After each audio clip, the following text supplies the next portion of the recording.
ove vlade. Odluka je apotekarski dozirana, višak priznanja za postignuto, a manjak srdačne dobrodošlice. Tako Briselsku vest tumači prvi potpredsjednik vlade. Evropa je delimično ili dobrim delom održala reč. Od januara, ako ne bude nečije zle volje, Srbija je priznati evropski partner.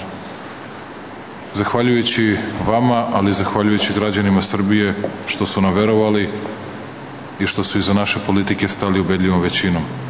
To je najčešće bila politika teških i bolnih rezova u naša shvatanja, razumevanja, navike i osjećanja. Bez građana Srbije, bez njihove podrške i pomoći, ovakav ishod ne bi bio moguć. Ali naglašavam, Srbija se promenila zbog sebe, zbog interesa svojih građana i sopstvene budućnosti.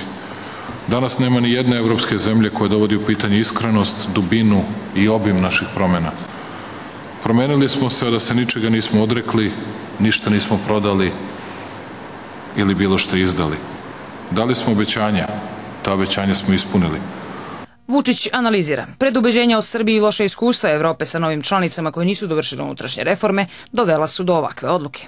Istina, neko još traži dodatni filter za Srbiju, ali to je, rekao sam, njihova unutrašnja politička stvar, a ne ocena našeg rada.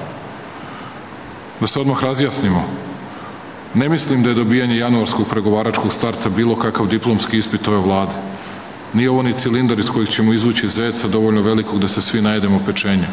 To je samo evropska verifikacija naše politike. Januar je prevod rečenice: građani Srbije, dobro ste radili.